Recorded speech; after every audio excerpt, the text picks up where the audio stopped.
은혜 받으실 하나님의 말씀 히브리서 4장 14절 말씀.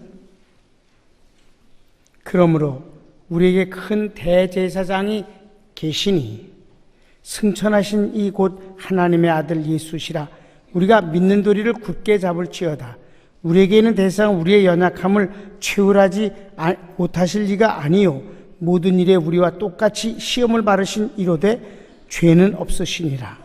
그러므로 우리는 긍휼하심을 받고 때를 따라 돕는 은혜를 얻기 위하여 은혜의 보좌 앞에 담대히 나아갈 것이니라. 아멘.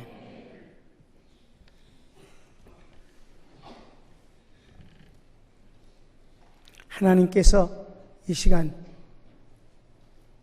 지금까지와 함께 성령으로 도우시고 함께 하신 것 같이 종에게도 함께하고 여러분에게도 함께 하셔서 이 예배가 하나님 앞에 합당한 예배, 그분이 기뻐 바르시고 응답하시는 예배가 되기를 원합니다. 오늘 2012년 첫 주일 예배에는 은혜를 많이 받는 한 해가 되십시오 라는 제목으로 구했습니다. 영시 예배 땐 하나님이 축복자이시고 우리가 축복을 받은 사람이니까 축복의 그리심산의 쪽에 서 있어서 그분의 축복 앞에 아멘 아멘 하는 것을 오늘 우리 영시 예배 때 했습니다. 저주 쪽은 건드리지도 않았습니다. 나는 거기 가고 싶지 않습니다. 왜냐하면 여러분은 축복자이고 하나님도 축복자시고 나도 여러분의 축복을 위해서 일하는 사람이지 저주와 관계된 일을 하는 사람이 아니오시다. 저주를 가지고 여러분을 협박하고 싶지가 않아요. 두려움을 줘서 콧둘레를 끼워가지고 그래갖고 소를 끌고 가듯 그렇게 목회하고 싶지가 않습니다. 나는 여러분들이 복음 안에서 자유와 함께 주님을 살아가면서 섬겨 주의 축복으로 충만하게 되기를 원합니다. 어리석은 사람이 아니라 지혜로운 성도가 되기를 바랍니다. 억지로가 아니라 멋쟁이가 되기를 원합니다. 은혜를 많이 받는 것이 중요한데 은혜라는 단어는 카리스라고 해서 선물이란 뜻입니다. 그러니까 여러분이 은혜 그러면 그냥 은혜인가 보다 그러지 말고 얼른 말을 바꿔서 선물, 마음속에서 하나님의 선물이 은혜다. 선물이란 어떤 걸까요? 선물은 사랑하는 사람에게, 주고 싶은 사람에게 먼저 마음이 시작되어지는 것이고 사실 마음보다는 마음을 채울 수 있는 선물은 부족합니다. 마음이 크지만 그러나 그 마음보단 좀 적을 수밖에 없는 그래도 그 마음을 표현할 수 있는 것으로 이제 준비해서 주는 것입니다. 뭘 잘했기 때문에 주는 것은 상이고 상과 선물은 전혀 다릅니다. 동정은 더더욱 다른 거고 금료는 절대 아닙니다. 뇌물은 더더욱 아닙니다. 선물은 사랑하는 사람에게 주는 마음이 특별히 사랑입니다. 하나님이 우리에게 이 은혜를 주시는데 그 하나님이 주시는 선물은 하나님이 주시는 것 다운 것입니다. 사람이 각각 형편에 따라서 선물이 다를 수밖에 없어요. 내가 미국에서 돌아오는 시간 3시간 전에 마지막 저녁 식사를 가족과 함께 했습니다. 그런데 그 미국의 식당은 아이들이 가면 아이들이 그 음식이 나오기 전까지 소란 떨지 말고 놀으라고 크레용하고 이렇게 그림 그릴 수 있는 종이를 줍니다. 몇 장을. 그럼 거기 앉아서 이렇게 애가 그림을 그리면서 놀아요. 근데 얘가 이제 할아버지가 간다는 사실을 알고 있어요. 그러더니 그림을 이렇게 그리더라고. 토끼를 예쁘게 그렸어요. 너무 잘 그렸어, 토끼를. 토끼를 그리고 밑에다 지 이름이 영어 이름을 미셸인데 미셸이라고 영어로 딱 써서 날 주더라고요. 할아버지, 내가 보고 싶으면 이걸 봐. 그래. 그래. 고맙다. 그랬더니. 그리고 그냥 거기다 뒀더니, 할아버지, 선물인데 지갑에다 잘 놓여야지. 그래, 그래서, 알았다. 그때 지갑을 내놓으라 그래서 줬더니 지갑 4번 딱 접어갖고 지갑 속에다 이렇게 넣더라고요. 그 정말 가져와서 달력에다가 그걸 이렇게 쫙 펴갖고 스카치 테이프로다 이렇게 붙여놓고 보고 있었습니다. 걔가 줄 수 있는 선물은 그거예요. 5살짜리가 주는 선물은 그거예요. 나는 마지막 걔한테 선물을 준 게 뭐냐? 아이패드 2를 사줬습니다. 할아버지가 줄 만한 선물이지.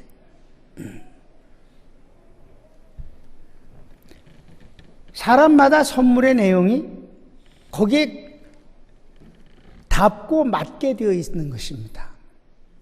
여러분, 아내 생일이나 결혼 기념일 때 꽃다발을 갖다 주는 건 중요한 일이에요. 근데 꽃만 갖다 줬다간 안 됩니다. 꽃다발 속에 뭐가 하나 껴 있어야 합니다. 아주 노골적이고 현실적인 여자는 다음엔 꽃값을 달라고 그럴 수도 있습니다. 그러니까 꽃다발 속에 꼭 뭘 껴줘. 둘 다 안 주는데요? 죄송합니다. 딴 걸 주겠지 뭐.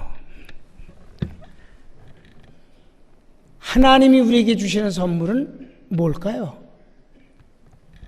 예수님이 하나님이 우리에게 주신 선물입니다. 하나님이 세상을 이처럼 사랑하사 독생자를 주셨으니 라고 했어요. 예수님은 하나님의 선물입니다. 그래서 예수님이 곧 하나님의 은혜입니다. 너무 크고 이렇게 손에 딱 쥐는 것이 실감이 좀 덜 납니까? 그럼 어디 신약성경에서 첫 번째 나온 은혜라는 단어가 언제 나왔는지 그 현장을 한번 가보고 이게 하나님의 선물이구나 하는 것을 확인해 보게 하나님의 은혜를 한번 확인해 보겠습니다. 누가복음 1장입니다. 26절을 보면 하나님이 마리아를 보고 하시는 말씀이 은혜를 받은 여자야라고 합니다. 선물을 받았다는 것입니다. 마리아가 곧 예수님을 잉태하는 일입니다. 6째 달 후에라고 그래서 6째 달에 이건 무슨 6째 달이냐면 세례 요한이 잉태되고 6살 된 후에입니다. 세례 요한도 아기를 못 갖는 집안에서 하나님의 기적으로 주신 축복의 은혜입니다. 그 6달 후에 천사 가브리엘이 하나님의 보내심을 받아 갈릴리 나사렛이라는 동네에 가서 다윗의 자손 요셉이라 하는 사람과 약혼한 자녀에게 이르니 그 처녀의 이름은 마리아라. 드디어 마리아가 나왔어요. 그에게 들어가 이르되 은혜를 받은 자여. 무엇이라고요? 은혜를 받은 자여. 신약성경에서 첫 번째 나온 은혜란 단어입니다.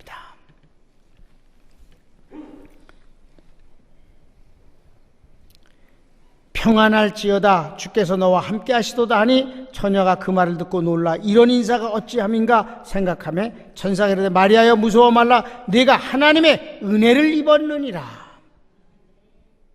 보라 내가 잉태하여 아들을 낳으리니 그 이름을 예수라 하라. 아멘. 그렇습니다. 마리아에게 하나님이 은혜를 주셨다고 그랬고 그 은혜는 예수님을 잉태하는 것이었어요. 예수님을 선물로 받는 것이 은혜임을 여기서 확실하게 할 수가 있습니다. 그러면 우리는 예수님을 잉태한 것이에요? 남자는 어떻게 되는 거예요? 그러면 예수님을 모신 사람은 다 주님을 선물로 받은 사람입니다. 예수께서 말씀하시기를 내 살을 받아 먹어라 내 피를 받아 마시라.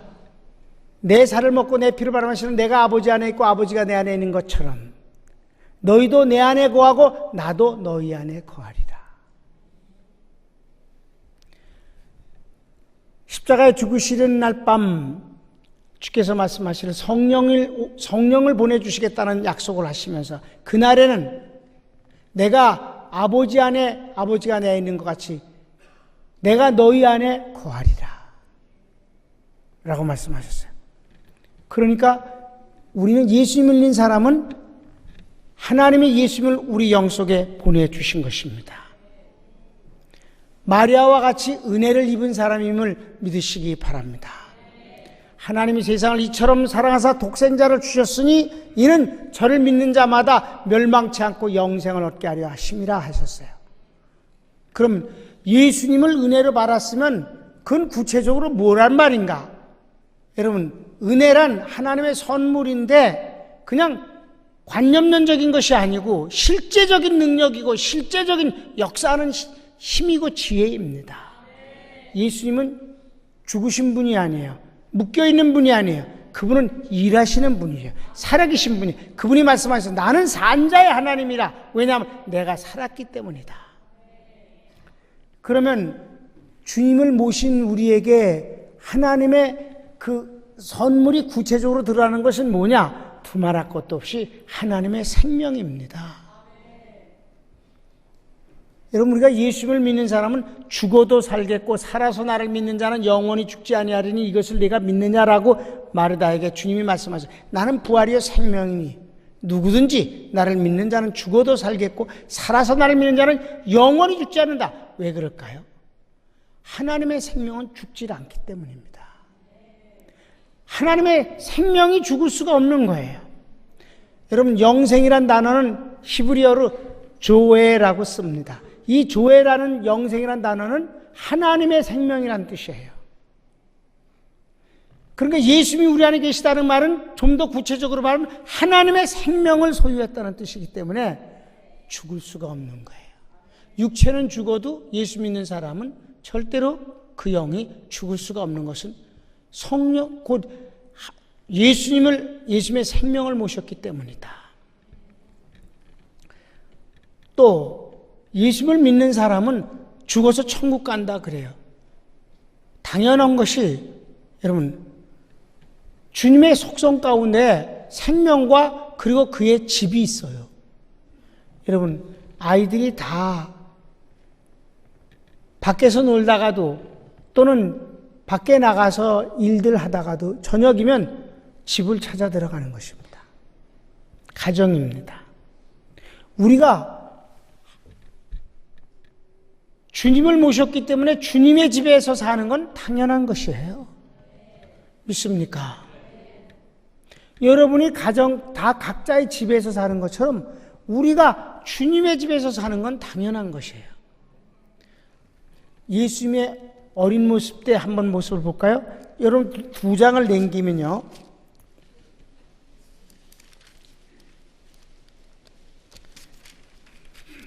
예수님이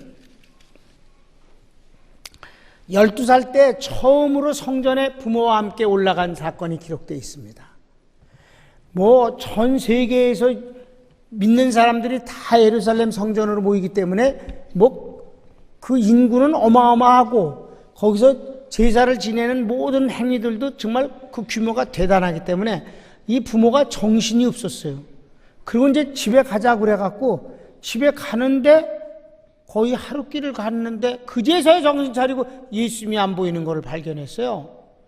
이들이 막 너무 놀래가지고 예수님을 찾는데 여러분 3일이나 걸렸어요. 실종돼가지고.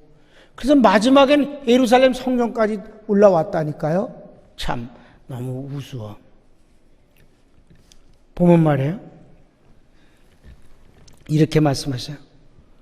그래서 올라와서 사흘 후에 2장 46절입니다. 사흘 후에 성전에서 만난즉 그가 선생들 중에 앉으사 그들에게 듣기도 하시며 묻기도 하시니 듣는 자가 다 그 지혜와 대답을 놀랍게 여기더라. 예수님이 서기관들하고 성경 복음을 논하고 계시는데 사람들이 다 놀라워하더라 이 말입니다. 그의 부모가 보고 놀라며 그의 어머니 이르되 아이야 어찌하여 우리에게 이렇게 하였느냐 보라 네 아버지와 내가 근심하여 너를 찾았노라. 그랬어요. 그랬겠지. 이제 막 속상하고 그랬다가 이제 만나니까 그랬더니 예수님이 대답을 잘 들으세요. 여기 보면 뭐라 했어요? 예수께서 이르시되 어찌하여 나를 찾으셨나이까? 내가 내 아버지 집에 있어야 될 줄을 알지 못하셨나이까? 예수님은 아버지 집에 있는 것이 당연하다고 생각하셨어요. 성전입니다. 믿습니까? 우리는 이렇게 집의 개념이 두 가지예요. 육체가 가족과 함께 사는 집이 있는가 하면 영원히 하나님 앞에 예배를 드리고 하나님을 사랑하고 섬기고 사모하고 은혜를 받는 하나님의 집, 곧 교회가 있음을 믿으시기 바랍니다. 이제 장차 우리가 영원한 나라에 가 살 땐 하나님의 집에서 사는데 그땐 은혜도 축복도 필요 없습니다. 거기서 그냥 그분과 함께 누리며 영원히 사는 것입니다. 하나님의 영원한 집. 예수님이 이 땅에 오셔서 공생애를 시작하실 때 첫 번째 하신 일이 예루살렘 성전에 올라가서 성전을 청소하셨어요. 돈 바꾸는 사람들을 내쫓았고 거기 재물을 몰래 팔아먹는 자들을 전부 내쫓으시면서 하신 말씀이 내 아버지의 집은 만민이 기도하는 집이니 강도의 도둑의 구려를 만들 수는 없다라고 하신 것이고, 마지막 공생애를 마무리하면서 십자가에 죽으시기 위해서 예루살렘에 올라가셨을 때도 첫 번째 하신 일이 성전 청소였습니다. 그리고 성도들을 불러서 사모하고 믿음을 가진 사람들을 마지막으로 병든 자를 고쳐주신 것이 주님이 대중들에게 마지막 나타나신 모습입니다. 하나님의 집이오시다. 우리는 하나님의 집을 주신 것이에요. 그 외에 수도 없이 많은 걸 다 설명할 수는 없는데 성령님으로 오신 주님께서는 우리의 생활 속에 구체적으로 우리를 도우시고 변명해 주시고 지혜를 주시고 능력을 주시고 그리고 깨닫게 하시고, 이게 바로 보혜사 성령님이 우리 속에서 하시는 일이옵시다. 여러분, 예수님이 말씀하시기를 너희 속에서 나오는 게 도대체 뭐냐 그러셨어요. 너희 속에서 마음에서 나오는 것들이 그렇게 좋은 것들이 많으냐? 오히려 죄가 많지 않느냐? 욕심과 거짓과 음양과 등등이라고 말씀하셨어요. 그런데 여러분, 우리 속에 계신 주님으로부터 나오는 것은 너무 귀한 것입니다. 진리가 나오고 사랑이 나오고 평안이 나오고 지혜가 나오고 능력이 나옵니다. 왜? 주님의 속성은 그런 것뿐이니까. 거짓은 없고 무능도 없고 부패도 없으니까. 그래서 여러분 뭐라고 말씀하셨어요? 너희가 내 말을, 내 계명을 지키고 순종하면 너희 속에서 나를 나타내리라. 여러분, 하나님 앞에서 주의 종들이 반드시 받아야 될 축복이 뭔 줄 아십니까? 여러분 담임 목사를 위해서 꼭 그렇게 기도해 주십시오. 여러분 담임 목사 속에서 나오는 무슨 준비되고 훈련된 인격 개뿔이라고 하십시오. 별게 아니옵시다. 거기서 거기입니다. 주님이 나타나셔야 합니다. 주님의 속성이 쏟아져 나오는 것이, 그것이 정말 축복이고 귀한 것임을 알아야 합니다. 여러분 스스로가 생각해 보세요. 내 속에서 나오는 것이 얼마나 귀하고 멋진 것들이 있느냐. 그래서 여러분 성령 충만이 최고입니다. 오직 성령의 충만함을 받으라고 우리가 성경 구절 하나를 적어서 교회에다가 노수로다가, 여러분 그거 글씨 내가 쓴 거예요. 그래갖고 노수로 부어가지고 흙에다가 부어가지고 이렇게 찍어낸 거예요. 그 아래층 내려갈 때 거기 계단에 조명까지 해서 해놨어요. 딱 한 구절만 중요하다. 오직 성령의 충만함을 받아라. 이 충만이란 단어, 프레로마라는 것은 가득 차서 압력 때문에 더 이상 담을 수 없어 터져 나오는 것을 충만이라고 하는 것입니다. 예수님이 우리 속에서 당신을 드러내는 것이야말로 귀한 것입니다. 요즘 기독교가 부패해지면서 인본주의가 팽배해요. 멋진 크리스찬이 되려고 너무 애를 씁니다. 그래서 닮는답니다. 택도 없는 소리옵시다. 우리는 그분을 닮을 수가 없어요. DNA 자체가 다르기 때문입니다. 그분은 죄가 없으시고 우린 죽을 때까지 죄성을 떨쳐버릴 수 없는 연약한 존재입니다. 매일매일 발을 내밀어서 씻겨달라고 해야만 될 존재입니다. 그분이 은혜를 채워줘야 살 수 있는 것입니다. 어제도 오늘도 내일도 말입니다.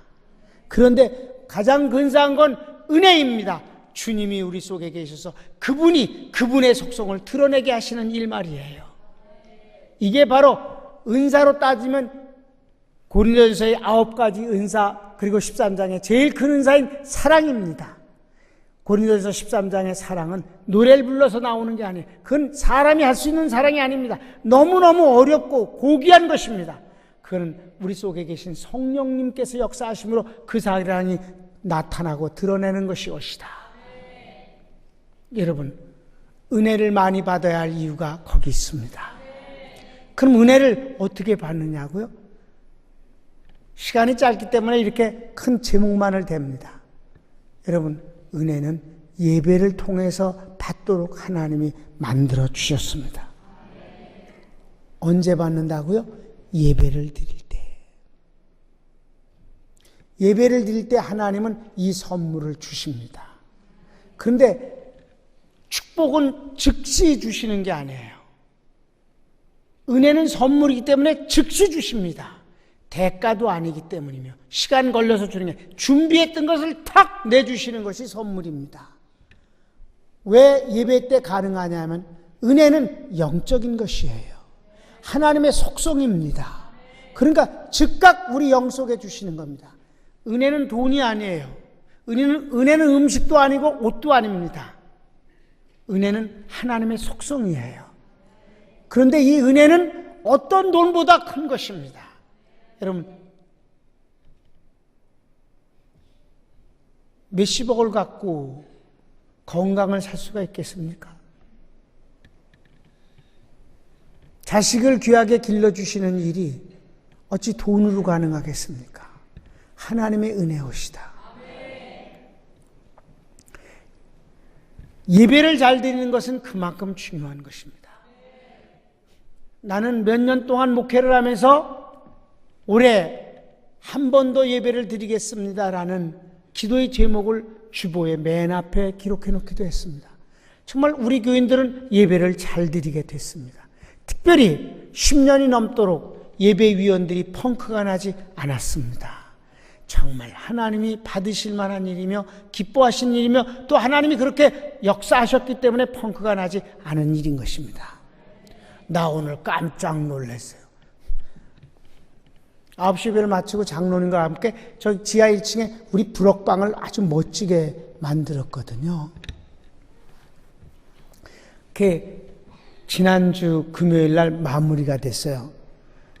다시 고칠 거는 있지만 하여튼 일단 마무리됐어요. 그 장로님하고 같이 그거 이제 보여주러 갔어요. 우리 블록방 얼마나 자연 채광이 햇빛이 들어오게 각도를 지어서 다 만들었고 바깥에 자연 공기가 다 정화돼서 들어올 수 있도록 전부 해서 지하 1층이지만 지상의 방과 조금도 부족함이 없게 만들어놨어요.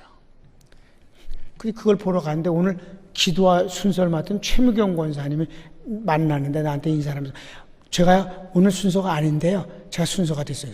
깜짝 놀랐고 나는 딴 얘기가 아니고 그럼 펑크 났단 말이냐 땜질이란 말인가 그랬더니 그게 아니라 처음에 조절을 다시 했다는 거예요. 할렐루야. 빵꾸 났으면 큰일 나네. 10몇 년 만에 빵꾸. 그것도 1월 1일 날 빵꾸 나? 이건 안 되지. 본인은 막 감격했는지 뭐지 난 깜짝 놀랐어요. 뭐라고? 땜질했다고? 그게 아니라 조절을 했었다. 누가 할까 하다가. 다행이지. 10년이 넘게 펑크가 안 난 이거는요. 어떤 목사님한테 얘기하고 그 목사님들 많은 모임에서 얘기를 해도요. 다들 그런 기적은 없다라고 말합니다. 한 주에 수십 명의 예배위원이 있는데 그것도 10년이 넘게 한 번도 펑크가 안 나게 해주셨다. 여러분 길이 밀리기만 해도 어쩔 수 없는 일 아니겠습니까? 몸이 아플 수도 있는 것이고 직장에 다니는 사람이 갑자기 긴급한 출장 명령이 내릴 수도 있는 것이지. 말레이시아에서 제가 쿠알라룸푸르에서 집회를 하고 돌아오는데 어떤 사람이 나를 차를 태워가 공항에 같이 갔어요. 그 사람 사업을 하는 사람인데 아주 좋은 벤츠 좋은 거를 탔더라고요. 그걸 타고 가면서 내가 그 마지막 날 난 교회 자랑은 하는 건 아니고 하나님의 이렇게 은혜를 받았다 하면서 우리에게 이 예배위원이 10년이 넘도록 펑크가 안 났다. 그 얘기를 했더니 그 사람이 그러는 거예요. 목사님 너무 놀랍습니다. 저도 정말 평생을 하나님을 잘 섬기려고 애를 쓰고 항상 그걸 제일 우선주의에다 놓는데도 불구하고 사실 이번 집회가 이제 끝나고 돌아오는 주일날 제가 기도 순서인데 지금 서울로 출장 갑니다. 사장단 회의가 있기 때문에 그렇습니다. 갑자기 오라는데 방법이 없습니다. 그래서 펑크가 나니까 다른 사람으로 대치를 할 수밖에 없습니다. 주보님이 났는데도 불구하고 아까 그 말씀 드리면서 놀랍다고 생각했습니다. 정말 특별한 교회, 특별한 목사님이 아니십니까? 라고. 그래서 내가 그런 편이지.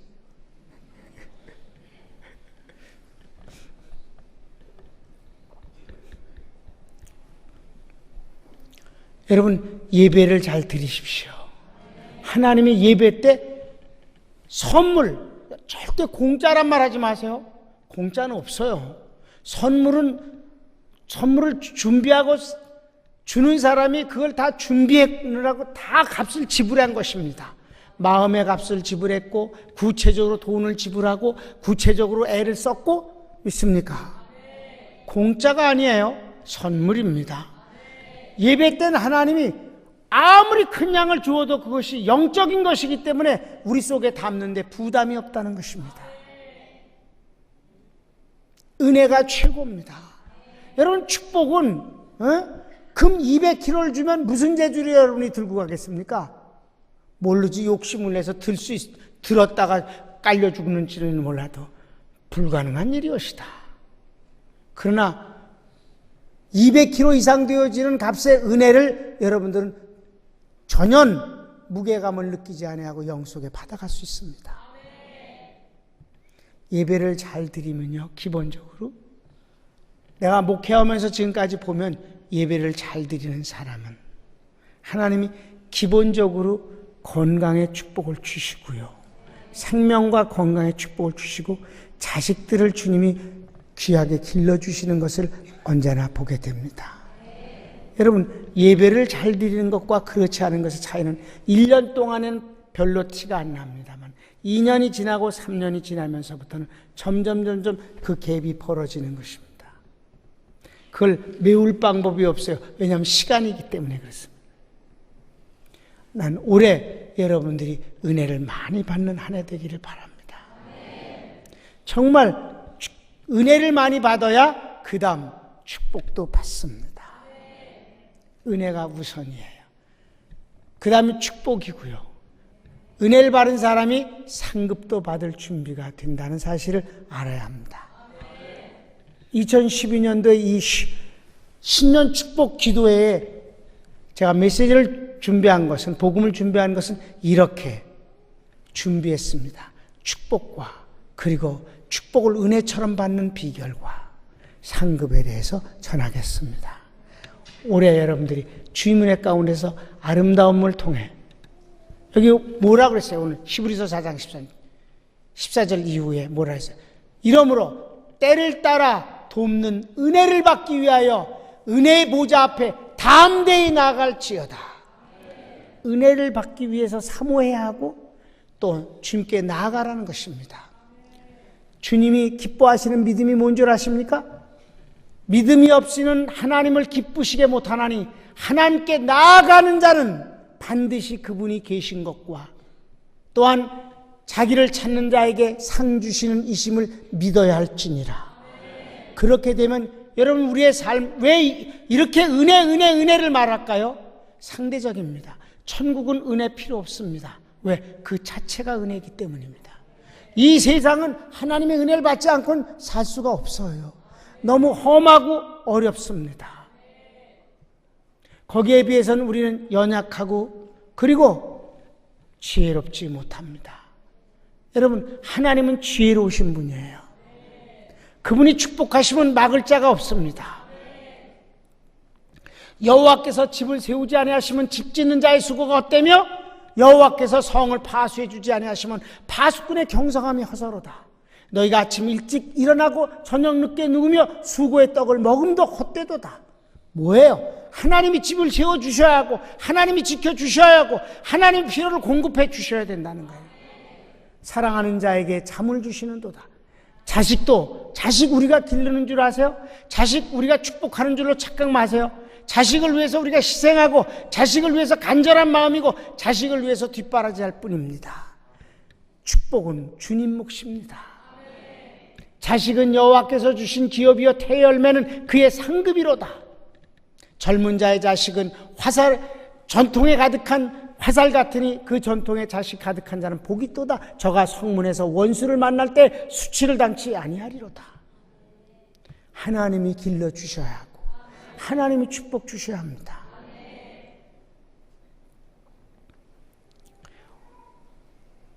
영시 예배를 마치고 여러분 안수하고 다 돌려보낸 뒤 내 8층에 올라가서 이제 자식에게 축복해야 되잖아요. 그래서 미국에 전화 걸어서 축복하고 잘라고 그랬더니 전화가 왔어요. 어떤 목사님이에요. 유충호 목사님. 목사님 다 끝나셨죠? 우리 교회에서 5년간 일했기 때문에 일정을 다 외워. 아직 주무시지 않죠? 여러분 그 안수하고 그러면 막 그 영이 아주 막 뭐랄까 예민해져 갖고 릴렉스가 잘 안 돼요. 한참 기다려야 돼요. 그래서 성령론 한 날은 숙소에서 호텔에서 이렇게 욕조에 물을 받아 놓고 물에 들어가서 좀 있습니다. 그래야 잠이 와요. 아직 안 자지 그러니까 목사님 축복받기 위해서 전화했습니다. 여보, 당신도 축복했을 거 아니야. 근데 뭐 목사님께 받는 축복은 또 다른 거잖아요. 또 한 사람 있어요. 장로님인데 우리 교회 장로님은 아니고 다른 교회 장로님인데 매월 1일이면 문자 메시지를 보내요. 그때 내가 사랑의 빚을 졌죠. 그러니까 목사님 축복받고 싶어서 기도했는데 인간들이 꼭 이래 피곤하시죠? 그럼 전화를 말았어야지. 그럼 전화 끊을까요? 피곤한데. 아니 근데 이제 목사님 그러고 나니까 2시가 넘었어요. 어제 저녁 정말 맛있게 먹었거든요. 근데도 그 짓을 하고 나니까 배가 고파요. 그래서 신라면 컵라면에다 물을 끓여서 부어갖고 먹었더니 그 맛있는 저녁보다 더 맛있습니다. 그랬더니 릴렉스가 됐어요. 그래서 3시쯤에 잠이 들었어요. 두루 누워서 하나님의 은혜가 넘칩니다. 그랬는데 그 은혜가 컵라면인지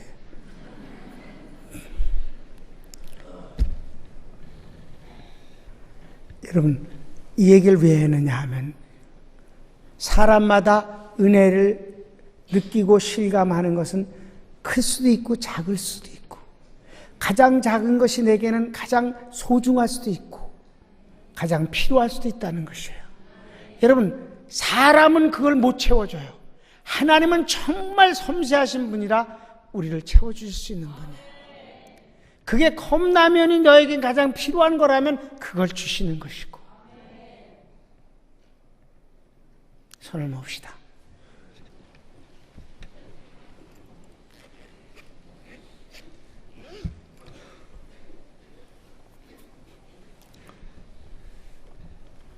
사랑하는 성도 여러분,